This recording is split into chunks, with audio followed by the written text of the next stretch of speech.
Parece brincadeira, mas não é, o assunto é sério. Um relatório lançado em livro pela NASA e pelo Instituto SETI admite a possibilidade da existência de vida extraterrestre e vai além, hein? Chega a cogitar a possibilidade deles terem deixado mensagens e terem visitado a Terra milhares de anos atrás. Veja aí.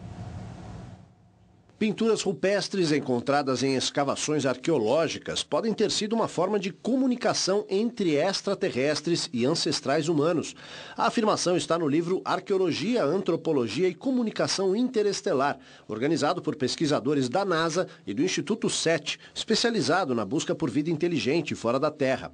No volume de 330 páginas, os cientistas do Instituto, que utilizam um conjunto de imensas antenas para ouvir sinais do espaço, detalham os meios possíveis de receber e enviar mensagens e como essa comunicação poderá ser feita no futuro. Já pensou falar com os ETs? Tratamento.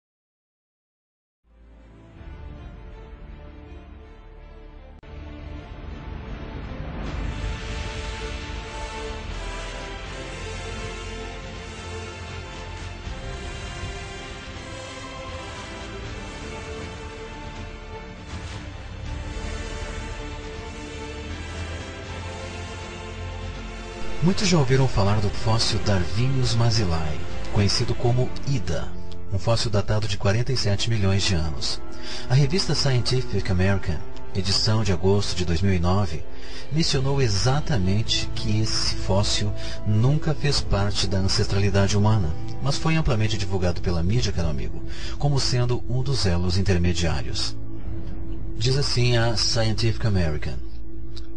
Mas um grande número de peritos externos tem criticado essas reivindicações. Não é só Ida velho demais para revelar nada sobre a evolução dos seres humanos em particular, os primeiros ancestrais humanos putativos são apenas 7 milhões de anos, mas ela não pode mesmo ser particularmente, intimamente relacionado com o chamado ramo antropóide.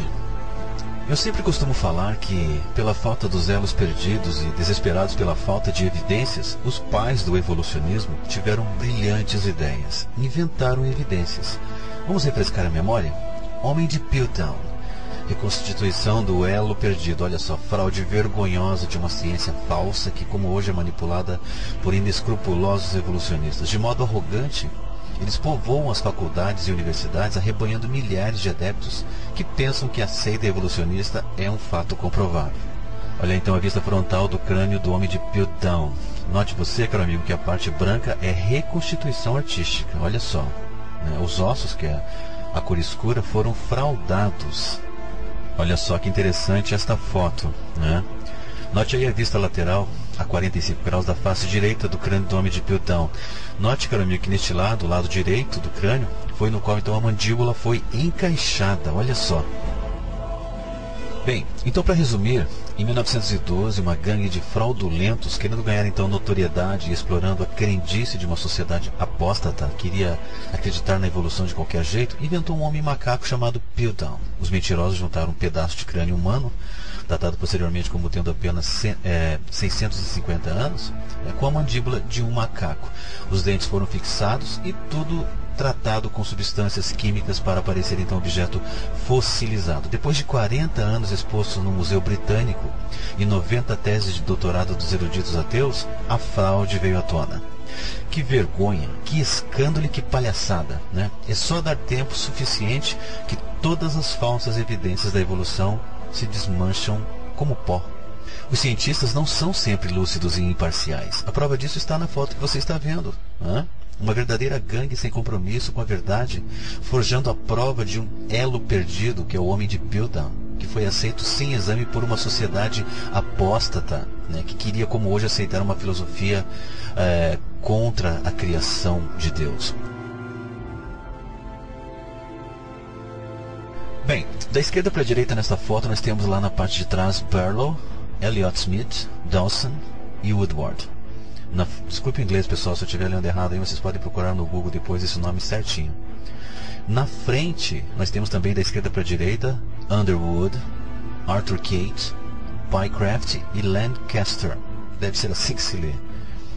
Olha só, dentes fraudados e lixados. O antropólogo e jesuíta Teilhard Chardin 1881 a 1955, místico, esotérico, oriental e evolucionista, era cúmplice da gangue e estava envolvido até o pescoço com essa fraude. Dentes de elefante e hipopótamo achados no local da descoberta de Piltdown, na Inglaterra, eram na verdade provenientes de Malta e da Tunísia, onde Chardin colecionava espécimes entre 1905 a 1908. Então, quer dizer, foi Chardin que achou, né, e se achou, entre aspas, o canino crucial.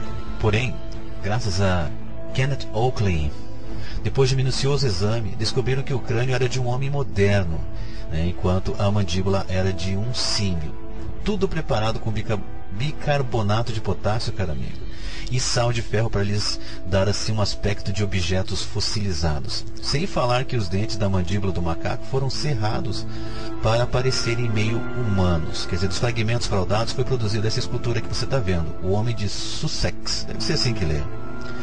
Uma criatura que só existe, na verdade, na cabeça dos evolucionistas. É claro que essas fraudes não são passadas para as escolas, isso é óbvio, né? Para a mídia em geral. Para não acreditar em Moisés, né? E acreditar nessas porcarias. Uma outra curiosidade com respeito à suposta evolução do homem moderno. A revista Nature trouxe uma pequena reportagem sobre o Dr. Renier von Sitten.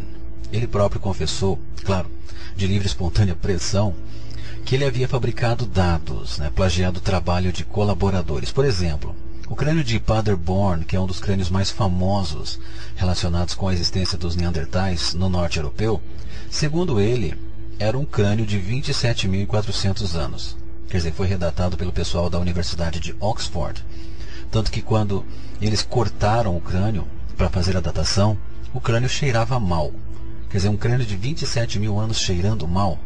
Daí, é claro, começaram a fazer uma pequena pressão e o Dr. von Sitten confessou que ele pegou esse crânio, que era o crânio padrão, né, crânio modelo, para se saber se os outros crânios também eram de neandertais ou não. Então esse crânio padrão ele pegou da onde? Da tumba de um homem que morreu no ano de 1750 depois de Cristo. Fascinante, não? Olha só uma pequena historinha sobre o Dr. von Sitten. Ele foi professor da universidade, ele foi professor de antropologia da Universidade de Frankfurt por 30 anos, antes de, em desgraça, então ser forçado a se demitir. Uma comissão da universidade revelou que, ao longo da carreira, Prost havia então plagiado trabalhos de colegas e sistematicamente falsificado datas de numerosos fósseis da Idade da Pedra, inclusive um fragmento de crânio chamado de Homem de Hanhoffersand, que supostamente ligaria o ser humano ao Neandertal. Muito bem.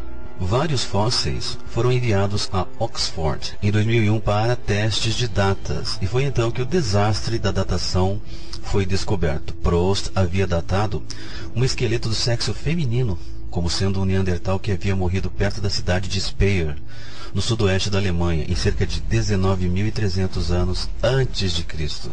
O esqueleto de Bischof Speyer. A mulher, na verdade, viveu em aproximadamente 1300 antes de Cristo. Olha só, fraudes e mais fraudes. Depois alguns dizem que Adão e Eva nunca existiram. É claro que está havendo uma inversão de valores, caro amigo. Os neandertais da vida é que nunca existiram. Os Piltdown da vida é que nunca existiram. Estes sim, não passam de fábulas.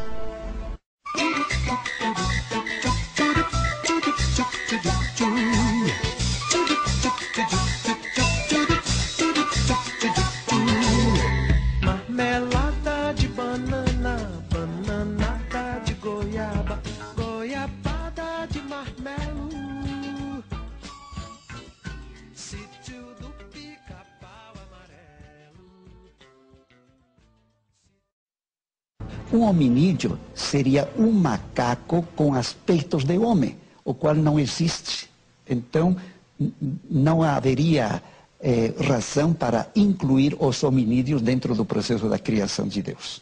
A ciência mesma, que trabalha através dos seus métodos com objetos concretos, não encontra um ser concreto que seja metade macaco, metade homem. Aguilar diz que dois grandes cientistas afirmaram em 1956 que o homem de Neandertal não existe. O Jardim do Éden nunca existiu, como não existiu Adão e Eva, como não existiu Adão e Eva, como não existiu Adão e Eva. porque os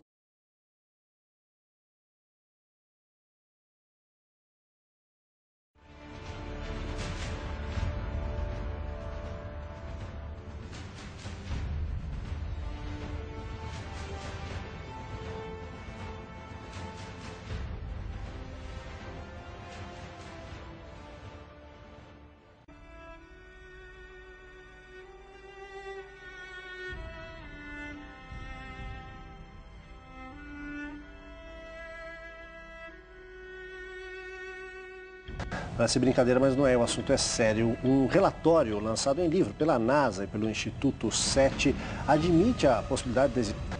Parece brincadeira, mas não é. O assunto é sério. Um relatório... Parece brincadeira, mas não é. O assunto é sério. Um relatório lançado em livro pela NASA e pelo Instituto...